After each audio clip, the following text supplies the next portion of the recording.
नमस्कार, आप सभी का स्वागत है। मंगलवार को कांग्रेस के राष्ट्रीय प्रवक्ता संदीप चौधरी ने भाजपा की केंद्र सरकार पर भेदभावपूर्ण आरोप लगाते हुए मोदी सरकार पर प्रहार किया। कई मोर्चों पर उन्होंने मोदी सरकार पर प्रहार किया और कहा कि मोदी सरकार के कार्यकाल में पेट्रोल डीजल के दाम बढ़ रहे हैं, वहीं कोई रोजगार युवाओं को नहीं मिल रहा है। इसे लेकर देखिए ब्रिजेश शर्मा की ये रिपोर्ट।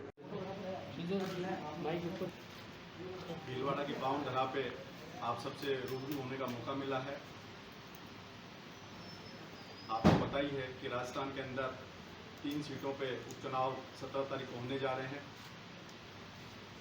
मैं कहना चाहूँगा कि आज देश के अंदर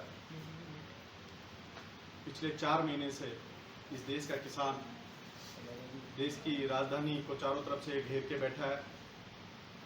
भारतीय जनता पार्टी की सरकार और देश के प्रधानमंत्री नरेंद्र मोदी जी को किसान की कोई चिंता नहीं है, किसान से कोई वार्ता की उनकी पहल नहीं है। एक तरह से किसान को भगवान के भरोसे मरने के लिए छोड़ दिया है उन्होंने। साथ ही मैं चर्चा करना चाहूँगा आपसे कि 2014 में जब इनकी सरकार आई थी, गैस के सिलेंडर का क्या भाव था, पेट्रोल डीजल का क्या भाव था।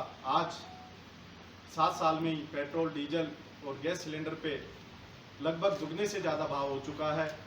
साथ ही इस देश का युवा नरेंद्र मोदी जी से पूछ रहा है, जब वो सरकार बनाने जा रहे थे 2014 में, तो इस देश के अंदर हर जगह घूम के युवाओं से वो अपील कर रहे थे कि मैं हर साल देश के युवाओं को 2 करोड़ रोजगार दूंगा।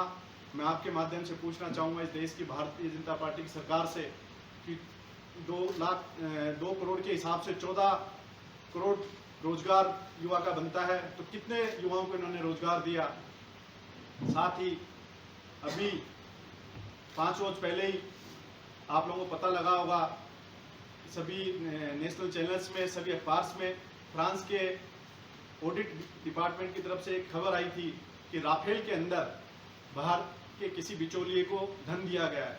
तो राफेल विमान का जो सौदा था, नरेंद्र मोदी जी ने जो डायरेक्ट फ्रांस जाके किया था, ना कोई उसमें टेंडर था, ना कोई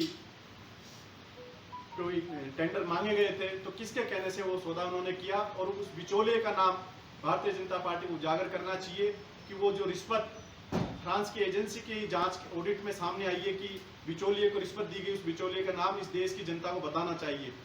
साथ ही राजस्थान के अंदर हमारे जन कल्याणकारी जो योजनाएं माननीय मुख्यमंत्री अशोक गहलोत जी ने शुरू की हैं, आपको पता ही अभी कुछ दिन पहले ही इस राजस्थान के प्रत्येक नागरिक को 5 लाख का स्वास्थ्य बीमा योजना जारी की है।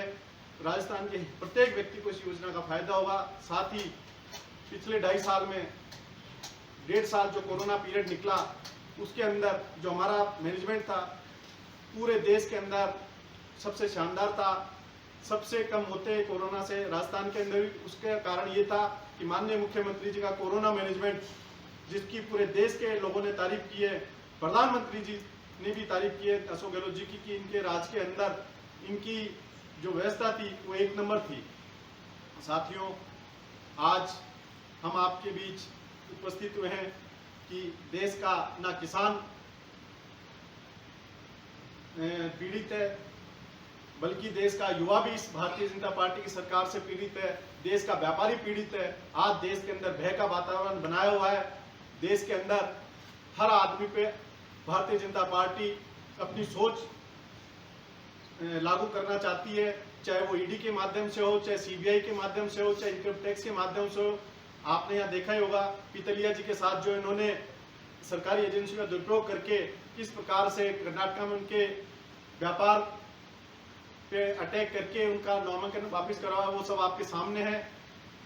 तो पूरे देश के अंदर भारतीय जनता पार्टी ने, चाहे वो किसान वर्ग हो, चाहे व्यापारी वर्ग हो, युवा वर्ग हो, सब पे अत्याचार कर रही है। इनको सिर्फ धार्मिक आधार के ऊपर इस देश को चलाना आता है। आज सामाजिक सद्भाव को इन्होंने लगभग खत्म कर दिया है।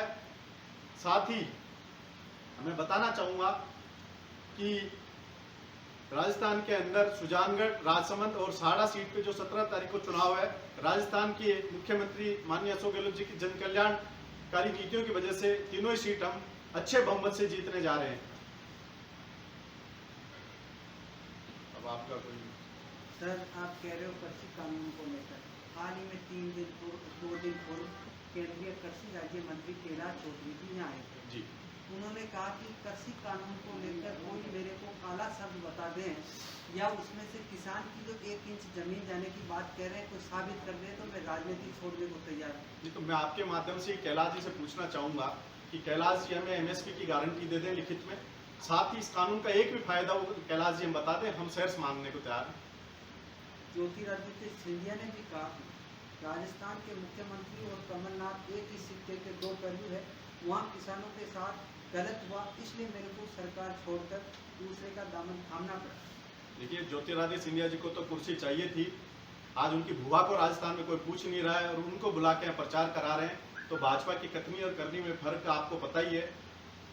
जो राजस्थान की बीजेपी की सबसे बड़ी नेता हैं वसुंधरा जी कहीं नजर आ रही हैं आपको तीनों सीटों पे?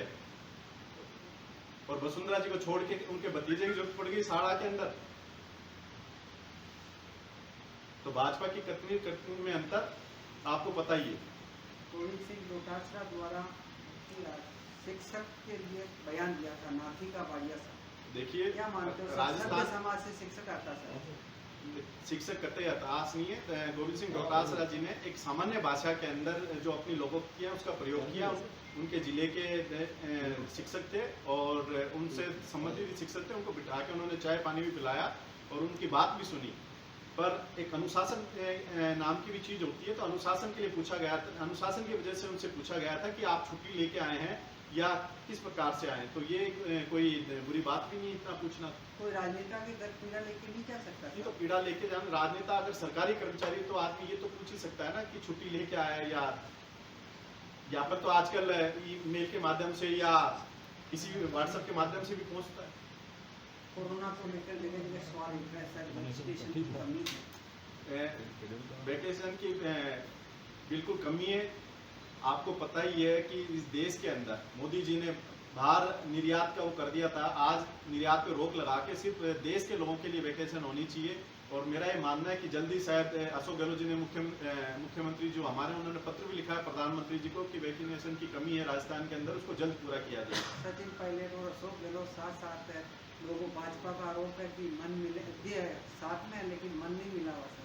देखो, हमारी कांग्रेस के अंदर तो कोई टूट नहीं है। नॉमिनेशन के टाइम तीनों सीटों के ऊपर सचिन पायलट जी, माननीय अशोक गहलोत जी, गोविंद डोटासरा जी और हमारे राजस्थान के प्रभारी अजय माकन जी आए थे और सभी लोग लगे हुए हैं। पर भारतीय जनता पार्टी के नेताओं से मैं पूछना चाहूंगा कि भानुमति का जो कुनबा है जिसके अंदर 8-8 मुख्यमंत्री पद के दावेदार बने घूम रहे हैं, पहले वो अपने घर पे ध्यान दें, उसके बाद कांग्रेस से सवाल करें।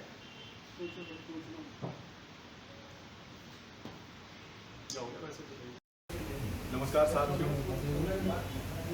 आज भीलवाड़ा की पावन धरा पे आप सबसे रूबरू होने का मौका मिला है। आपको पता ही है कि राजस्थान के अंदर 3 सीटों पे उपचुनाव 17 तारीख को होने जा रहे हैं। मैं कहना चाहूँगा कि आज देश के अंदर अरे सारा हैंग हो रहा है ना, इसी दिक्कत आ रही है मोबाइल